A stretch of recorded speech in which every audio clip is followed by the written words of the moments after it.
Chris Walker had again brought his bike to the finish, 13th place despite a crash in qualifying when Johan Stigefeld ran over his arm, leaving it badly bruised.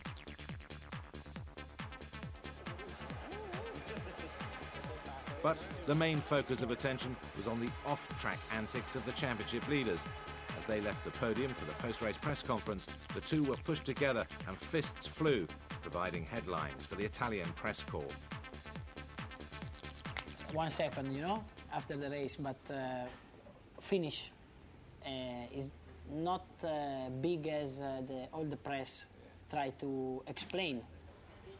You shake hands after Catalunya? Yes, better. Did you mean that? Necessary we do for all the fans, you know, but it's not the truth, you know.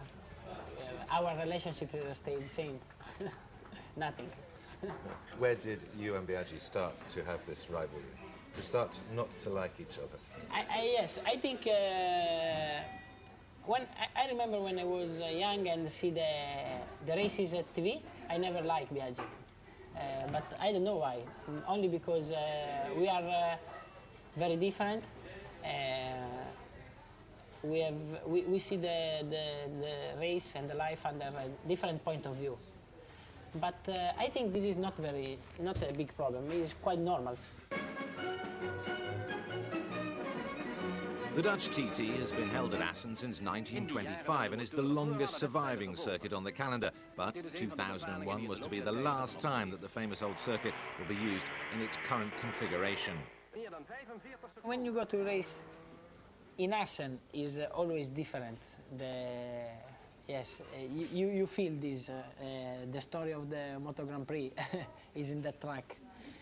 And also the track is different than the other one. Old style, like the other one is like more you design with the computer, you know, the other track. Assen, you feel is very old, the design. And race is good, and also is dangerous, Assen, because it's always necessary you stay very concentrated, because you never see very clearly the track, because go up, down, don't have the curbs, and so it's difficult.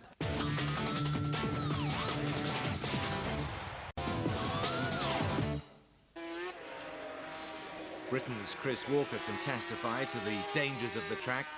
His continuing struggle with the V4 reached a nadir when he had a dreadful accident in qualifying. He spent days in hospital, and there was some doubt whether he'd be fit for the British Grand Prix a week later. The race itself was a last hurrah for the Wembley of motorcycling, and Rossi and Biaggi made sure it would be remembered.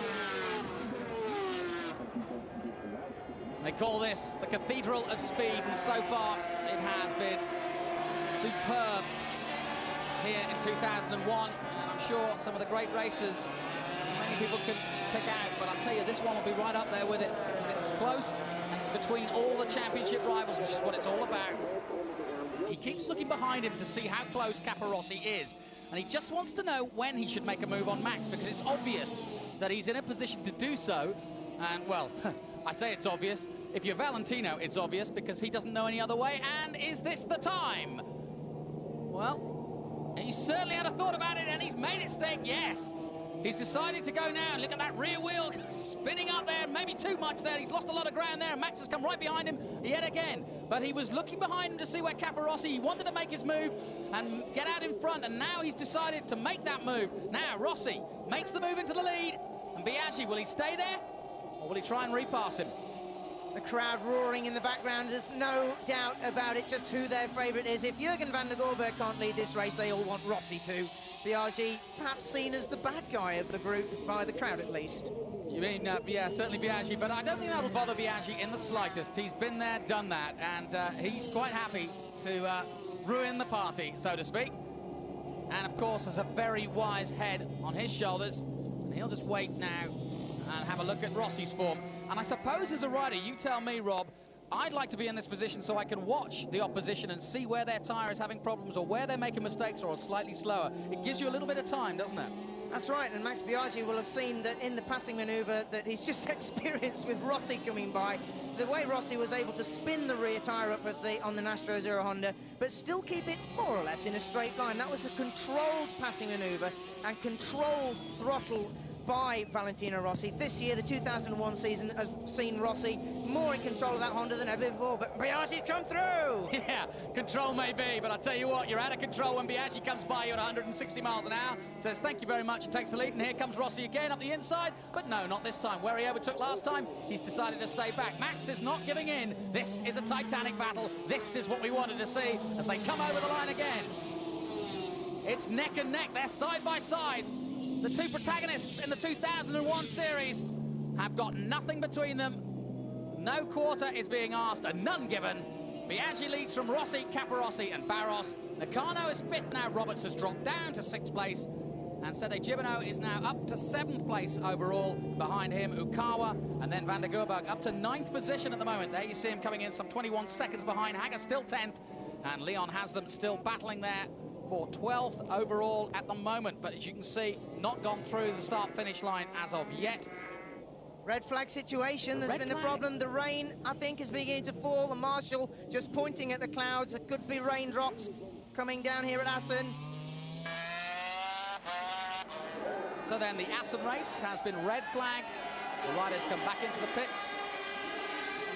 And you kind of wonder what might have been, who had the tyres, who had the bravery to go all the way. Unfortunately, that is all a matter of history, because it doesn't matter, because the man who has won is Max Biaggi. So, after Assen, Rossi still led, but Biaggi had closed the gap by 5 points and was now just 21 behind. The pressure on Rossi was building.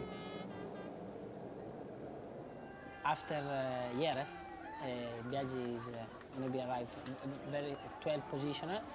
Win in France, and after arrive always on the podium. So his feeling become more. The feeling with the bike, the setting with the bike become better. So Biaggi, in that point of the season, was very, very fast. Did that put pressure on you, knowing he was riding well now, he is racing well? Yes, put pressure. I waiting for him, for sure. I know he's arrived, and in this period of the championship, Biaggi was very fast. Donington Park a week later and the British Grand Prix.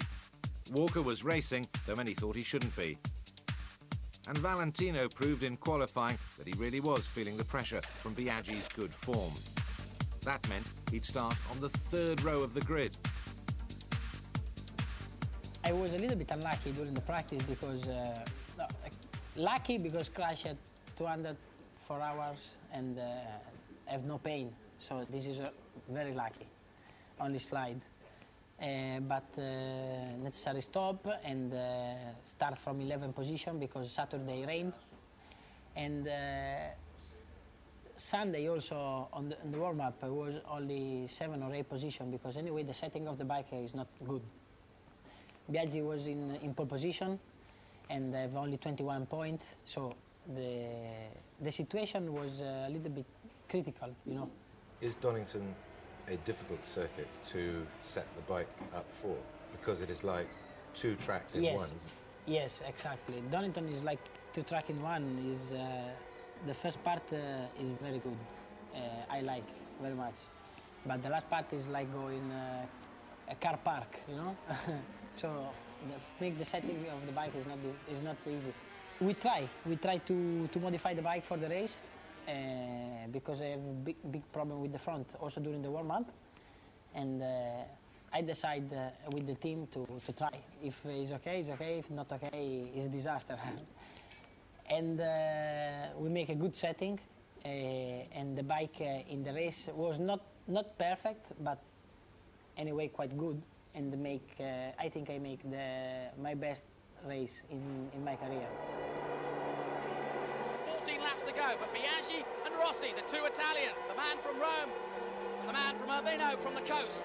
Very, very different styles, very, very different characters. Very, very fast on a motorbike.